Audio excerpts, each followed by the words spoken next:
આપણા સૌને અત્યારે જે આ 42 ડિગ્રીની ચામડી દજાડતી ગરમી લાગી રહી છે ને, અ, ખરેખર તો પ્રાર્થના કરવી જોઈએ કે આ ગરમી હજુ થોડી વધારે પડે.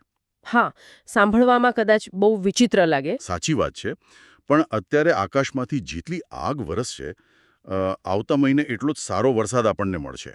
હમ એટલે અત્યારની આ અસહ્ય ગરમી એ કોઈ આફત નથી, હમ પણ સારા ચોમાસા માટેની એક બહુ જ જરૂરી વૈજ્ઞાનિક પ્રક્રિયા છે. અને આજના ડીપ ડાઈવમાં, એટલે કે આપણા સઘન વિશ્લેષણમાં, આપણે આ જ મુદ્દાનું પોસ્ટમોર્ટમ કરવાના છીએ. રાઈટ. આપણી પાસે આજે અત્યંત રસપ્રદ માહિતી છે.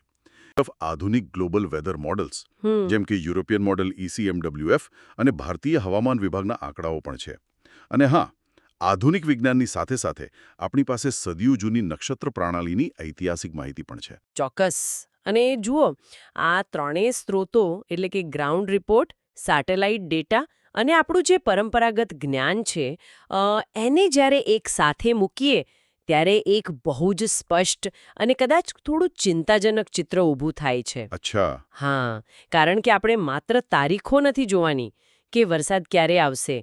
હું એક ક્લાઇમેટ નિષ્ણાત તરીકે એ સમજાવવા માંગુ છું કે આ વખતે ગરમીના આંકડા અને શરીરને થતા અનુભવમાં આટલો મોટો તફાવત કેમ છે. રાઈટ. ગ્લોબલ મોડેલ્સ જૂન મહિના માટે કેમ ડરાવણા સંકેતો આપી રહ્યા છે, અને ખાસ કરીને જે ખેડૂતો વાવણીની રાહ જોઈને બેઠા છે એમના માટે અત્યારે કઈ બાબતોમાં સૌથી વધુ સાવચેતી રાખવાની જરૂર છે. તો ચાલો આ ડેટાના મૂળ સુધી જઈએ. સૌથી પહેલાં તો આ ગરમીની જ વાત કરીએ, કારણ કે વરસાદના ડેટા સમજતા પહેલાં આ ગરમીનું ગણિત સમજવું બહુ જ જરૂરી છે. બિલકુલ. રિપોર્ટ સ્પષ્ટ કહે છે કે 28 મે સુધી વરસાદની કોઈ જ મોટી સિસ્ટમ સક્રિય નથી. પણ પણ એક શબ્દ અહીં વારંવાર વપરાયો છે, બફારો. બફારો. હા, ડેટા એવું કહે છે કે તાપમાન કદાચ 35 થી 37 ડિગ્રીની આસપાસ રહેશે, પણ આપણને અનુભવ 42 ડિગ્રી જેવો થશે. હવે આવું કેમ? થર્મોમીટર કંઈક અલગ બતાવે અને આપણા શરીરને કંઈક અલગ અનુભવ થાય, આ કઈ રીતે શક્ય છે? આની પાછળ સીધું થર્મોડાયનેમિક્સ અને હ્યુમન બાયોલોજી કામ કરે છે, જેને હવામાનની ભાષામાં આપણે હીટ ઇન્ડેક્સ કહીએ છીએ. ઓકે. સામાન્ય રીતે શું હોય, આપણું શરીર પોતાની જાતને ઠંડુ રાખવા માટે પરસેવો કાઢે છે. બરાબર. જ્યારે આસપાસની હવા સૂકી હોય ત્યારે એ પરસેવો ઝડપથી બાષ્પીભવન પામે. એટલે કે સુકાઈ જાય. હા, સુકાઈ જાય, અને એ પ્રક્રિયામાં શરીરને ઠંડક મળે. પરંતુ અત્યારે દરિયા પરથી આવતા પવનોને કારણે હવામાં ભેજનું પ્રમાણ પુષ્કળ વધી ગયું છે. ઓહો. એટલે હવામાં પહેલેથી જ એટલું પાણી છે કે એ આપણા શરીરના પરસેવાને સુકાવા જ નથી દેતું? એક્ઝેક્ટલી. હવાની ભેજ ગ્રહણ કરવાની ક્ષમતા જ પૂરી થઈ ગઈ હોય છે. પરિણામે પરસેવો સુકાતો નથી, શરીરની કુદરતી કુલિંગ સિસ્ટમ જામ થઈ જાય છે. બાપરે. અને અંદરની ગરમી અંદર જ રહે છે. એટલે થર્મોમીટર ભલે 37 ડિગ્રી તાપમાન માપતું હોય, પણ ભેજને કારણે શરીરને જે હીટ સ્ટ્રેસ પડે છે ને, એ સીધો 42 કે 43 ડિગ્રીની ભયંકર ગરમીનો જ અહેસાસ કરાવે છે. આ તો જાણે આપણે કોઈ વિશાળ બંધ પ્રેશર કુકરમાં બેઠા હોઈએ એવું જ લાગે છે. સાચી વાત છે. હવે આ પ્રેશર કુકરની સાથે આપણી પરંપરાગત સિસ્ટમનો એક બહુ જ રસપ્રદ ડેટા અહીં ટકરાય છે. માહિતી મુજબ 25 મેથી રોણી નક્ષત્ર, જેને લોકભાષામાં લોકો રોણ પણ કહે છે. હા, રોણ બેસી ગઈ એવું કહેવાય. હા, તે બેસી ગયું છે. અને આ નક્ષત્રના શરૂઆતના 9 દિવસને નવતપા કહેવામાં આવે છે. બરાબર. નવતપા એટલે એવો સમયગાળો જેમાં જમીન અત્યંત સખત રીતે તપે છે. અને જુઓ, આ કોઈ અંધશ્રદ્ધા કે માત્ર જૂની માન્યતા નથી. આની પાછળ એક બહુ જ સચોટ ભૌગોલિક અને વૈજ્ઞાનિક કારણ છે, જે આખા ભારતીય ઉપખંડના હવામાનને અસર કરે છે. અચ્છા. હું આ નવતપાને એક દેશી ઉદાહરણથી સમજવાનો પ્રયત્ન કરું. મને એવું લાગે છે કે આ તો પેલી માટીની તાવડી જેવું છે. માટીની તાવડી. હા, આપણે રોટલો બનાવવો હોય તો પહેલા તાવડીને ચૂલા પર બરાબર તપાવવી પડે. રાઈટ. જ્યાં સુધી તાવડી અંદરથી બરાબર ગરમ ન થાય ત્યાં સુધી રોટલો બરાબર ફૂલે નહીં.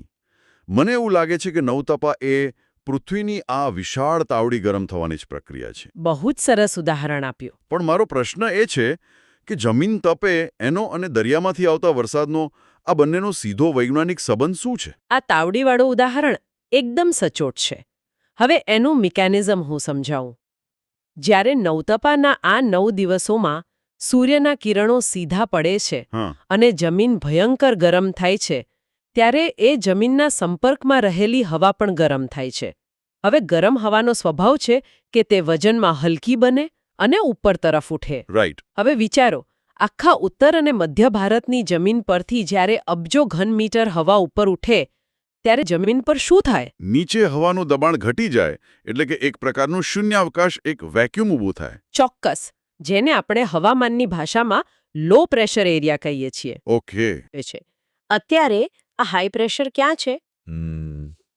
દરિયા પર. હા, અરબી સમુદ્ર અને હિન્દ મહાસાગર પર. એટલે જમીન પર બનેલું આ વિશાળ લો પ્રેશર એક શક્તિશાળી ચુંબક તરીકે કામ કરે છે, જે દરિયા પર રહેલા ભેજવાળા ભારે પવનોને જમીન તરફ ખેંચે છે. આ ખેંચાણ જેટલું મજબૂત, ચોમાસું એટલું જ શક્તિશાળી. ઓહો, એટલે જો નવતપા બરાબર ન તપે, તાવડી કાચી રહે, તો પેલા પવનોને જમીન તરફ ખેંચનારું ચુંબક નબળું પડી જાય. એક્ઝેક્ટલી. આ જ કારણસર આપણે કહીએ છીએ કે ગરમી પડે એ સારા ચોમાસા માટે અત્યંત આવશ્યક છે. જો નવતપામાં ગરમી ન પડે તો એ લો પ્રેશર સિસ્ટમ નબળી રહે. સાચી વાત. અને પરિણામે સમુદ્ર પરથી આવતા ચોમાસાના પવનો જમીન સુધી પહોંચી જ ન શકે. સમજાયું. એટલે આ ગરમી ભલે આપણને પકવી રહી હોય, પણ એ ચોમાસાના આગમન માટેનું એક જાતનું ઇન્વિટેશન કાર્ડ છે. બિલકુલ. પણ હવે મેઇન ડેટા પર આવીએ. વરસાદ અત્યારે પહોંચ્યો છે ક્યાં? ટ્રેકિંગ ડેટા પર નજર કરીએ તો રિપોર્ટ કહે છે કે ચોમાસું 16 મેના રોજ આંદામાન અને નિકોબાર ટાપુઓ પર પહોંચી ગયું હતું. હા. ત્યાંથી આગળ વધીને 23 મે લક્ષદ્વીપ સુધી પહોંચી ગયું અને કેરળમાં 25 થી 27 મે વચ્ચે એની એન્ટ્રી થવાની સંભાવના છે. અને 28 કે 29 તારીખ સુધીમાં તમિલનાડુ અને ગોવા સુધી પહોંચશે. એટલે સપાટી પરથી જોતા તો એવું લાગે છે કે ભાઈ ચોમાસાની ગાડી બરાબર ટાઈમ ટેબલ પ્રમાણે ચાલી રહી છે. હા, નીચે જમીન લેવલે અથવા દરિયાની સપાટી પર ચોમાસાની ગતિ સારી દેખાઈ રહી છે એ વાત સાચી. પણ આંતરરાષ્ટ્રીય ડેટા મોડલ્સ કંઈક અલગ જ ભયજનક વાર્તા કહી રહ્યા છે. શું વાત છે? જુઓ, વાતાવરણ માત્ર સપાટી પૂરતું સીમિત નથી હોતું. અત્યારે હાઈ ઓલ્ટિટ્યૂડ પર, એટલે કે વાતાવરણના ઉપલા સ્તરોમાં 2 મોટા વિલન એક્ટિવ છે. અચ્છા. એક છે વેસ્ટર્ન ડિસ્ટર્બન્સ અને બીજા છે હિમાલય પરથી પસાર થતા જેટ પવનો. એક મિનિટ. અહીં મારે તમને રોકવા પડશે. વેસ્ટર્ન ડિસ્ટર્બન્સ તો સામાન્ય રીતે આપણે શિયાળામાં સાંભળીએ છીએ ને? હા. જે કમોસમી વરસાદ કે પેલું માવઠું લાવે છે. હા. આ મે અને જૂન મહિનામાં વેસ્ટર્ન ડિસ્ટર્બન્સ ક્યાંથી ટપકી પડ્યા? અને આ ઝેડ પવનો વળી ખરેખર શું કરે છે? આ જ તો ગ્લોબલ વોર્મિંગ અને ક્લાઇમેટ ચેન્જની આડઅસર છે. વાતાવરણની આખી પેટર્ન ખોરવાઈ ગઈ છે. વેસ્ટર્ન ડિસ્ટર્બન્સ એટલે ભૂમધ્ય સમુદ્ર પરથી આવતા ઠંડા અને સૂકા પવનોની સિસ્ટમ. જ્યારે આ ઠંડા પવનો વાતાવરણના ઉપલા લેવલથી ઉત્તર ભારત પરથી પસાર થાય છે, ત્યારે એ નીચેથી આવતા ગરમ અને ભેજવાળા ચોમાસાના પવનો સાથે ટકરાય છે. એટલે એક તરફ દરિયા પરથી આવતી ગરમ અને ભેજવાળી હવા છે અને ઉપરથી આવતી પેલી ઠંડી અને સૂકાવાળી હવા છે. હા, બિલકુલ. અને આ ટકરાવને કારણે ચોમાસાની સિસ્ટમ જે ગતિથી આગળ વધવી જોઈએ ને, એ ગતિ તૂટી જાય છે. બાપરે. અને સાથે જ પેલા જેટ પવનો, જે વાતાવરણમાં 10 થી 12 કિલોમીટરની ઊંચાઈએ અત્યંત તેજ ગતિએ ફૂંકાય છે, ક્યારેક 300 કિલોમીટર પ્રતિ કલાકની ઝડપે. 300 કિલોમીટર. હા. તે અત્યારે હિમાલયની દક્ષિણે વહી રહ્યા છે. આ ફાસ્ટ પવનો ચોમાસાના વાદળોની ટોચને વિખેરી નાખે છે. મતલબ એક પ્રકારના સ્પીડ બ્રેકરનું કામ કરે છે. એટલે નીચે ભલે લો પ્રેશર ખેંચતું હોય, પણ ઉપરથી આ જેટ પવનો વાદળોને બાંધી જ નથી રાખવા દેતા. રાઈટ. અને અહીંયા જ પેલા યુરોપિયન વેધર મોડલ ECMWFની ગંભીર આગાહી ચિત્રમાં આવે છે, બરાબર ને? હા, કારણ કે રિપોર્ટમાં ECMWFના મેપની બહુ વિસ્તારથી વાત કરવામાં આવી છે. એ મેપમાં 8 જૂનથી 15 જુલાઈ સુધીના સમયગાળા માટે ગુજરાત અને પશ્ચિમ ભારતના અન્ય ભાગો પર કલર કોડિંગમાં પીળો રંગ દર્શાવવામાં આવ્યો છે. રિપોર્ટ સ્પષ્ટ કહે છે કે પીળો રંગ એટલે સામાન્ય કરતાં ઓછો વરસાદ. સાચી વાત. હવે અહીંયા કોઈ પણ સાંભળનારના મનમાં એક સીધો પ્રશ્ન ઊભો થાય કે ભાઈ, જ્યારે દુનિયાનું સૌથી શક્તિશાળી સુપર કમ્પ્યુટર મોડલ પીળો રંગ બતાવે, ત્યારે શું એનો અર્થ એવો છે કે આખો જૂન મહિનો કોરો દાખોર જશે? શું આ દુષ્કાળનો સંકેત છે? આ સ્પષ્ટતા કરવી અત્યંત જરૂરી છે. ECMWF દુનિયાનું સૌથી સચોટ મોડલ માનવામાં આવે છે, કારણ કે તે અબજો ડેટા પોઈન્ટ્સનું એકસાથે વિશ્લેષણ કરે છે. બરાબર. પણ વરસાદની ઘટ અને દુષ્કાળ એ બંને વચ્ચે આસમાન જમીનનો તફાવત છે. પીળો રંગ એ દર્શાવે છે કે ઐતિહાસિક રીતે જૂન મહિનામાં જેટલો ઇંચ વરસાદ પડવો જોઈએ ને તેની સરખામણીમાં આ વર્ષે ટકાવારીની દૃષ્ટિએ ઓછો વરસાદ પડશે. એનો અર્થ એવો બિલકુલ નથી કે આકાશમાંથી એક પણ ટીપું નહીં પડે. એટલે વરસાદ તો આવશે, સિસ્ટમો પણ બનશે, હા, પણ એની માત્રા અને તીવ્રતા જે રેગ્યુલર ચોમાસામાં હોવી જોઈએ એના કરતાં નબળી હશે. બિલકુલ. અને આ નબળી પડવા પાછળનું સૌથી મોટું અને ગ્લોબલ કારણ છે અલ નીનો. ઓકે. આ વર્ષે અલ નીનોની અસર ખૂબ જ એક્ટિવ છે અને તે આપણા ચોમાસાની આખી પેટર્ન ડિસ્ટર્બ કરી રહી છે. મિનિટ મને અહીંયા મોટું કન્ફ્યુઝન છે હં? અને કદાચ ડેટાનું લોજિક મને થોડું ઊંધું જઈ રહ્યું છે એવું લાગે છે. કેમ? અલ નીનો એટલે પ્રશાંત મહાસાગરના પાણીનું અસામાન્ય રીતે ગરમ થવું, બરાબર? એન્ડ હવે બેઝિક સાયન્સ એવું કહે છે કે પાણી જેટલું વધારે ગરમ થાય એટલું વધારે વાષ્પીભવન થાય, એટલે કે વરાળ બને, અને જેટલી વધારે વરાળ બને એટલા વધારે વાદળો બંધાય અને પરિણામે વરસાદ પણ વધારે આવવો જોઈએ. તો પછી આ આંતરરાષ્ટ્રીય ડેટા એવું કેમ કહી રહ્યા છે કે પ્રશાંત મહાસાગર ગરમ થવાને કારણે આપણો અહીંનો વરસાદ ઘટી જશે? આ ગણિત તો એકબીજાનો વિરોધ કરી રહ્યો છે. હા, આ લોજિક સાંભળવામાં એકદમ સાચું લાગે, પણ વાસ્તવિકતા સાવ ઉલટી છે. અચ્છા. વરાળ વધારે બને એ વાત 100% સાચી, પણ એ વરાળ ક્યાં જઈને વરસે છે અને પૃથ્વીના વાતાવરણમાં હવાનું સર્ક્યુલેશન કઈ રીતે બદલાય છે એ આખી રમત છે. તો જરા મિકેનિઝમ સમજાવો. એક્ઝેક્ટલી શું થાય છે? હું સમજાવું. જ્યારે પ્રશાંત મહાસાગરમાં પાણી ગરમ થાય છે ત્યારે ત્યાં પુષ્કળ વાદળો બંધાય છે અને હવા ખૂબ ઝડપથી ઉપર તરફ ઉકે છે. હવે પૃથ્વીના વાતાવરણનો એક સાર્વત્રિક નિયમ છે. જે હવા એક જગ્યાએથી ઉપર ઉઠે એણે બેલેન્સ જાળવવા ક્યાંક તો નીચે બેસવું જ પડે. બરાબર. એક વિશાળ સાયકલ બને છે જેને વોકર સર્ક્યુલેશન કહેવાય છે.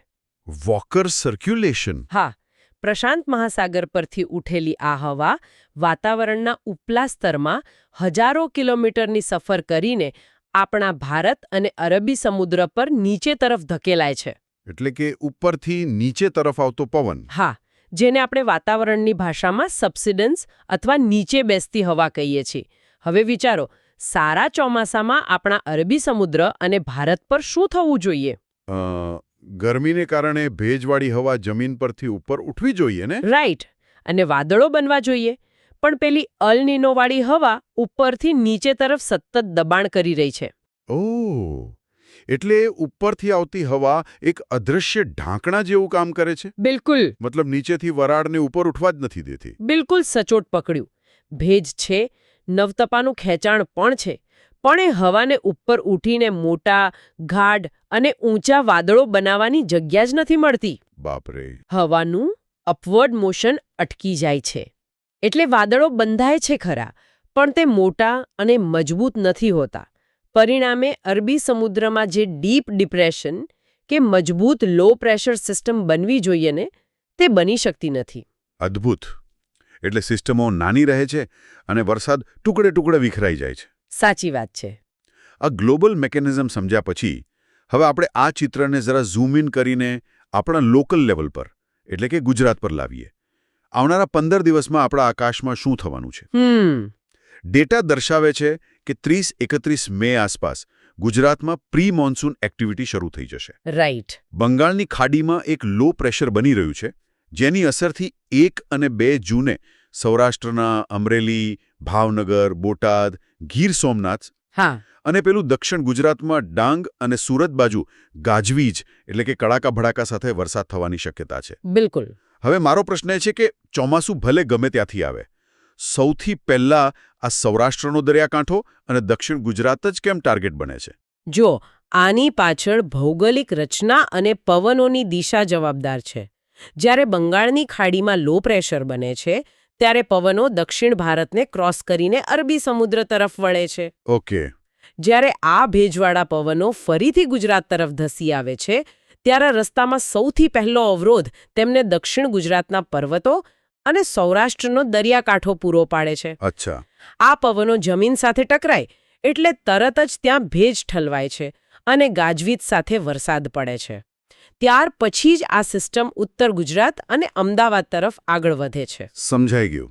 એટલે ભારતીય હવામાન વિભાગ મતલબ IMDના ડેટા મુજબ 4 થી 18 જૂન વચ્ચે ચોમાસું ધીમે ધીમે આગળ વધશે અને વાવણી લાયક વરસાદના રાઉન્ડ ચાલુ થશે. પણ આ ધીમે ધીમે શબ્દ ખૂબ જ મહત્વનો છે અને અહીંયાથી જ આપણા આ વિશ્લેષણનો સૌથી ગંભીર અને નિર્ણાયક હિસ્સો શરૂ થાય છે. એવું છે? હા, આ રિપોર્ટમાં ખેડૂતો માટે એક બહુ જ મોટી લાલ બત્તી, એક સ્પષ્ટ ચેતવણી આપવામાં આવી છે.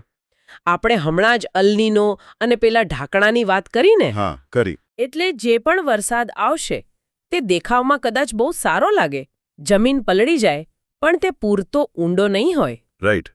આ રિપોર્ટમાં બહુ સ્પષ્ટ દેશી ભાષામાં કહ્યું છે કે જ્યાં સુધી લૂંઠી વાવણી ન થાય ત્યાં સુધી વાવેતર કરવું નહીં અને કોરામાં તો બિલકુલ વાવણી ન કરવી. સાચી વાત છે. હવે જે લોકો ખેતી સાથે સીધા સંકળાયેલા નથી એમના માટે આ કોરામાં વાવણીનો કન્સેપ્ટ શું છે અને જો કોઈ ખેડૂત સમય બચાવવા માટે કોરામાં વાવણી કરી દે તો એમાં આટલું મોટું જોખમ કેમ છે? હું કહીશ કે ખેતીમાં એક પદ્ધતિ હોય છે કે ઘણા ખેડૂતો ચોમાસું બેસે એ પહેલા જ સૂકી જમીનમાં એટલે કે કોરામાં બિયારણ વાવી દે છે. ઓકે. તેમની ગણતરી એવી હોય કે જેવો પહેલો વરસાદ આવશે, જમીન પલળશે એટલે બીજ તરત જ ફૂટી નીકળશે. આનાથી એમનો પાક બાકીના લોકો કરતાં 10-15 દિવસ વહેલો તૈયાર થઈ જાય. સ્માર્ટ ગણતરી. હા, સામાન્ય સારા ચોમાસાવાળા વર્ષોમાં આ ગણતરી કદાચ કામ કરી જાય છે. પણ આ વર્ષે તો આપણી પાસે ECMWFનો પેલો પીળો નકશો છે. એક્ઝેક્ટલી. આ વર્ષે સમસ્યા એ છે કે પ્રી મોન્સૂનનો પહેલો રાઉન્ડ બહુ છેતરામણું હોઈ શકે છે. ધારો કે ખેડૂતે ઉતાવળ કરીને વાવણી કરી દીધી. બરાબર. પહેલા વરસાદમાં બીજમાંથી અંકુર પણ ફૂટી નીકળ્યા, છોડ જમીનની બહાર આવી ગયો. પણ જો પેલા અલ નીનો અને નબળી સિસ્ટમને કારણે જેની આગાહી ECMWF કરી રહ્યું છે, એના પછી 15 કે 20 દિવસ સુધી બીજો વરસાદ ન આવે તો શું થાય? ઓહ, એનો અર્થ એ કે જમીનમાં ઉપરના પડ પૂરતો જ ભેજ હતો. 15 દિવસ વરસાદ ના આવે અને ઉપરથી આકરી ગરમી પડતી હોય તો પેલા કુમળા છોડ તો ગરમીમાં જ બળી જાય. અને આ જ સૌથી મોટો ખતરો છે. ભેજના અભાવે એ નવો પાક પૂરેપૂરો નિષ્ફળ જાય. મોંઘા ભાવનું બિયારણ, ખાતરનો ખર્ચ, મજૂરી, ખેડૂતની મહેનત બધું જ શૂન્ય થઈ જાય. અરે. એટલે જ નિષ્ણાતો વારંવાર ભાર મૂકીને કહી રહ્યા છે કે જ્યાં સુધી લોઠી વાવણી ન થાય ત્યાં સુધી બિયારણ નાખવું જ નહીં. અને આ લોઠી વાવણી એટલે? લોઠી વાવણી એટલે એવો સળંગ અને સારો વરસાદ જે જમીનમાં સાવ નીચે સુધી, ઊંડે સુધી ઉતરે. જમીનનું તળિયું બરાબર ભેજવાળું કરે. અચ્છા. આનું કારણ એ છે કે જો 2 વરસાદ વચ્ચે 15 દિવસનો લાંબો ગેપ પડી જાય ને તો પણ છોડના મૂળિયાને જમીનની અંદર ઊંડેથી સતત ભેજ મળતો રહે અને પાક સુકાય નહીં. જુઓ, આ વાત સાંભળવામાં ભલે માત્ર ખેતરની કે ખેડૂતની લાગતી હોય પણ હકીકતમાં આનો સીધો તાર આપણા સૌના ઘરના રસોડા અને ખિસ્સા સાથે જોડાયેલો છે. એ વાત 100% સાચી. જો પહેલો પાક નિષ્ફળ જાય તો ખેડૂતે ફરજિયાતપણે ફરીથી બજારમાંથી બિયારણ લાવીને બીજી વાર વાવણી કરવી પડે. સીધી વાત છે કે ખેતીનો ખર્ચ બમણો થઈ ગયો. બિલકુલ. પાકની સાયકલ મોડી પડી એટલે જે શાકભાજી કે અનાજ બજારમાં આવવું જોઈએ એની અછત ઊભી થાય. અને અર્થશાસ્ત્રનો સીધો નિયમ છે, સપ્લાય ઘટે એટલે માંગ વધે અને કિંમતો આસમાને પહોંચે. રાઈટ. એટલે જે વ્યક્તિ શહેરમાં કોઈ એસી ઓફિસમાં બેસીને કદાચ એવું વિચારતી હોય ને કે મારે શું વાવણી ને લોઠી વાવણી સાથે, મારે તો ઓફિસનું કામ છે, એને પણ ખબર હોવી જોઈએ કે આવતા મહિને એના ઘરનું કરિયાણાનું બિલ, શાકભાજીના ભાવ, આ બધું જ આ હવામાનના ગ્લોબલ મોડલ્સ અને ખેડૂતે લીધેલા વાવણીના આ એક નિર્ણય પર આધાર રાખે છે. આબોહવા, ખેતી અને આપણું અર્થતંત્ર, આ ત્રણેય એકબીજા સાથે અદૃશ્ય પણ અત્યંત મજબૂત સાંકળથી જોડાયેલા છે. સાચી વાત. એટલે જ આ પ્રી મોન્સૂન એક્ટિવિટી વખતે ખેડૂતોએ ધીરજ અને સંયમ રાખવો સૌથી અગત્યનો છે. વાતાવરણની છેતરામણી પેટર્નમાં ઉતાવળમાં લીધેલો નિર્ણય આર્થિક રીતે કમર તોડી શકે છે. તો અત્યાર સુધીના આ આખા ચિત્રમાં આપણે જોયું કે ગરમી ભયંકર છે, જે લો પ્રેશર બનાવી રહી છે, પણ બીજી તરફ અલ નીનોને કારણે ECMWF જેવા મોડલ્સ જૂન મહિનામાં વરસાદની ઘટ બતાવી રહ્યા છે. હા. જેટ પવનો સ્પીડ બ્રેકર બની રહ્યા છે અને ખેડૂતોએ છેતરાવણા વરસાદથી બચવાનું છે. તો આ બધા નિરાશાજનક આંકડાઓ વચ્ચે આશાનું કોઈ કિરણ છે ખરું? સારા વાવણી લાયક વરસાદની અપેક્ષા ક્યારે રાખી શકાય? આનો જવાબ આપણને ગ્લોબલ સેટેલાઇટ ડેટા કરતાં આપણી પરંપરાગત નક્ષત્ર પ્રણાલીમાં બહુ સચોટ રીતે મળે છે. ઓહ, નક્ષત્ર કેલેન્ડરમાં. હા, નક્ષત્ર કેલેન્ડર મુજબ 8 જૂને રોહિણી નક્ષત્ર પૂરું થશે.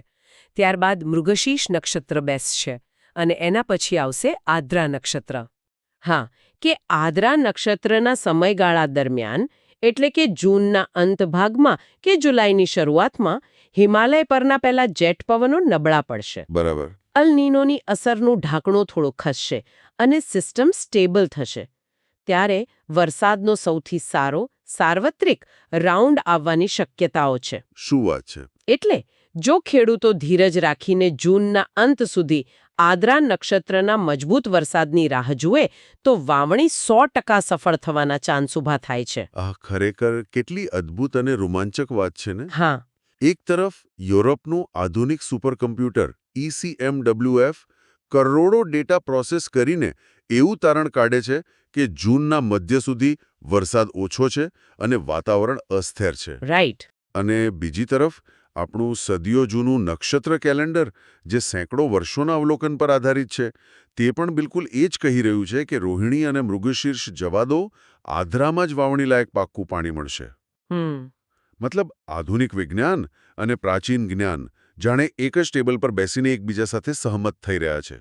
વાસ્તવમાં વિજ્ઞાન ગમે તેટલું આગળ વધે, પ્રકૃતિની મૂળભૂત પેટર્ન અને સાયકલ અમુક અંશે ચોક્કસ જ હોય છે. સાચી વાત છે.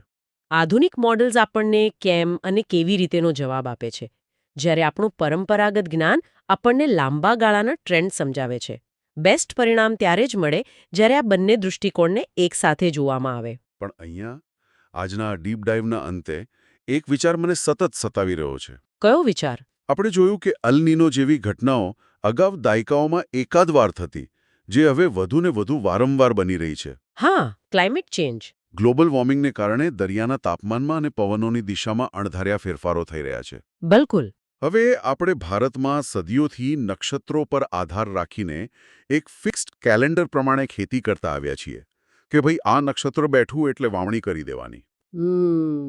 આ એક બહુ જ મોટો સામાજિક અને આર્થિક રીતે અત્યંત ગંભીર મુદ્દો તમે છેડ્યો છે. હા, તો આજના આ સેશનમાં લોકો માટે અને કોઈ પણ સાંભળનાર માટે મારો અંતિમ અને વિચારવા લાયક પ્રશ્ન એ છે કે આ ગ્લોબલ વોર્મિંગ અને સતત બદલાતા આબોહવા પરિવર્તનના જમાનામાં શું હવે આપણું એ ઐતિહાસિક પરંપરાગત વેધર કેલેન્ડર હવે હંમેશા માટે ખોરવાઈ ગયું છે? જે રીતે દર વર્ષે પેલા પીળા નકશા વધુને વધુ વારંવાર જોવા મળી રહ્યા છે, શું હવે સમય નથી આવી ગયો કે આપણે માત્ર ઐતિહાસિક પદ્ધતિઓ અને તિથિઓ પર આંધળો વિશ્વાસ રાખવાને બદલે રાઈટ. આધુનિક સેટેલાઇટ ડેટા અને પરંપરાગત જ્ઞાન વચ્ચે નવેસરથી દર વર્ષે એક નવો તાલમેલ બેસાડવો પડશે? આ સમયની સૌથી મોટી માંગ છે. જો આપણે આબોહવાના આ બદલાતા મિજાજ સાથે નહીં બદલાઈશું ને, હા, તો માત્ર ખેડૂતની આર્થિક સ્થિતિ જ નહીં, પરંતુ સમગ્ર માનવજાતની ફૂડ સિક્યોરિટી અને ખોરાકની સાંકળ જોખમમાં મુકાઈ જશે. બિલકુલ સાચી વાત. જૂનું જ્ઞાન આપણો પાયો છે, એને ભૂલવાનું નથી. પણ હવે નવી પરિસ્થિતિઓ, નવા ડેટા અને નવા પડકારો પ્રમાણે નવી રણનીતિ બનાવવી જ પડશે. એટલે ટૂંકમાં કહીએ તો આ ચોમાસા નામના નાટકની સ્ક્રિપ્ટ હવે કોઈએ પાછલા. નમસ્કાર મિત્રો, આપણી ચેનલને લાઈક, શેર, સબસ્ક્રાઈબ કરજો. ખાસ મિત્રો સબસ્ક્રાઈબ કરજો, કારણ કે આપણે સબસ્ક્રાઈબર ખૂબ ઓછા છે અને આપણી ચેનલમાં જરૂર છે, એટલા માટે આટલા લાંબા વિડીયોને આવી રીતે વિડીયો બનાવવા પડે છે. મજબૂરી છે મિત્રો, તો તમે આટલો સપોર્ટ કરજો અને આપણી ચેનલને લાઈક, શેર, સબસ્ક્રાઈબ કરજો. થેન્ક યુ, ધન્યવાદ.